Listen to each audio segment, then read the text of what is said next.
Domlada topli pol qilsa bo'ladimi deyshadi ko'pchilik. Ya'ni markaziy isitish tizimi bor joyga topli pol qilsa bo'ladimi deydi. Assalomu alaykum, hurmatli kuzatuvchilar, hurmatli do'stlar. Ko'pchilikda savol berishadi, markaziy isitish tizimi bor joyga, ya'ni sentralniy отоплениyaga topli pol ulasa bo'ladimi deyshadi. Albatta bu yo'q, bo'lmaydi, chunki markaziy isitish tizimida suvi toza bo'lmaydi va undan tashqari kuchli bosimda yuvib chayladi, ya'ni mavsum oldi yuvib chayladi bu narsa va har xil ximikatlar qo'shiladi.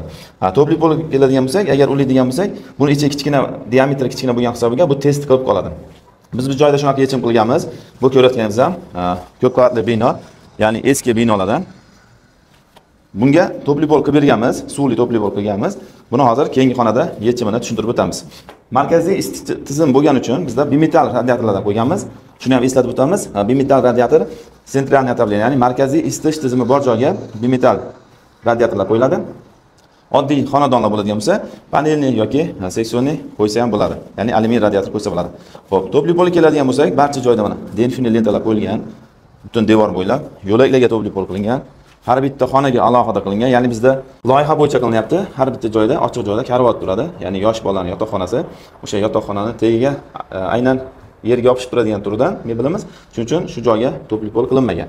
Ya'ni oralarni ochiq qoldirib, qolgan joylarga to'qilgan. Keyingi xonalarda ham xuddi shunaqa. Mebelimiz aniq bo'lganligi uchun shu joylar to'qilmagan, qolgan joylarga ham topli pol, ham radiator. Nima uchun topli pol deyiladigan bo'lsa, markaziy isitish tizimida mavsum payt bilasiz, ya'ni отопление qo'shiladi. Ayrim payt bahorda, kechroq, ya'ni vaqtliroq o'chirishi mumkin yoki kuzda masalan kechikib qolishi mumkin. Shu holatda bemalol topli pol, ya'ni iliq polni ishlatib, bemalol uyni isitsa bo'ladi. Biz bunga ajoyib yechim berganmiz. Gazga ruxsat bermaydi, bilasiz, bunaqa domlardan ruxsat bermaydi. Shuning uchun tokli, ya'ni elektrический Violent kotellardan qo'yganmiz. Bu faqat topli polni o'ziga ishlaydi xolos. Markaziy isitish tizimi bo'lsa, bizda alohida radiator ishlaydi. Ya'ni bizda mana eski o'zini domna steyaklar, ya'ni turma qo'rlari ham o'tgan. Ya'ni shunaqa yechimlar ham bor. Bemalol buni ko'pchilik qo'llab ishlatib yuribdi, ko'pchilik oldindan biladi. Bu videomiz orqali yangi, ya'ni shu sohaga yangi kirib kelgan shogirdlarga bir maslahat sifatida ushbu narsani tushuntiryapmiz. Va albatta bypass, ya'ni keyinchalik bizda mana bu kranni ham yechib olib qo'yiladi ruchkasi. Bypassdan maqsad radiatorni yechib olganda, ya'ni remont jarayonida yechib olinadigan bo'lsa, bemalol mana podacha yoki obratkani o'chirib turib, buni ochib qo'yamiz. Hech kimga, qo'shnilarga xalaqit bermasdan bemalol yechib domni, ya'ni issiq suvni ta'minlasa bo'ladi, ya'ni isitish tizimini ta'minlasa bo'ladi. E'tiborli jihati har bitta sistemamiz, ya'ni topli polimiz, kurlar ko'rayotganingizdek alohida kelgan. Har bitta xonaga kelguncha boshli mana izolyatsiyada kelingan. To'qilish jarayonlari o'ziga alohida to'qilgan. Sanuzellarga ham ko'rayotganingizdek alohida to'qilgan. Bu tarafda bizda sanuzelimiz bo'ladi. Bu yoqda vanna bo'lsa, xo'p, bu tarafda chashagan va bizda rakovinaga, ichkariga qo'yiladigan smesитель, ya'ni monitorinniy. İtalyanskiy yaxshi brenddan, Nano Premium magazindan kelgan barcha mahsulotlar. Hop, bu tarafda ham mana installyatsiya bo'ladi. Hop, bu tarafda ham smesитель qo'yilgan. E'tiborli jihatda mana ko'p qavatli bino bo'lgani uchun bizda asosiy kurni ham o'zgartirib olganmiz. Ya'ni oldingilardan bilsangiz chugun bo'ladi. Joyan bizda hozir Silikon kompaniyasining narojniga qo'yiladigan yaxshi qalin turbasidan foydalanganmiz. Ya'ni tepa bizda almashgan bo'lgan.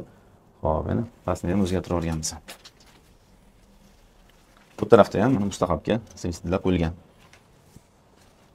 Topli pollarga e'tibor beradigan bo'lsak, mana xonaga kelguncha har bittasi izolyatsiyada kelyapti va xonaga alohida kontur bo'lib to'qilyapti. Bundan tashqari bizda har bitta xonamizda xona haroratidan o'chib yonib, ya'ni sezib o'chib yonib ishlaydigan komnatniy termostatlar ham qo'yiladi. Bu albatta komfort, ya'ni qulaylik beradi bizga. Kalsiy olib kelingan.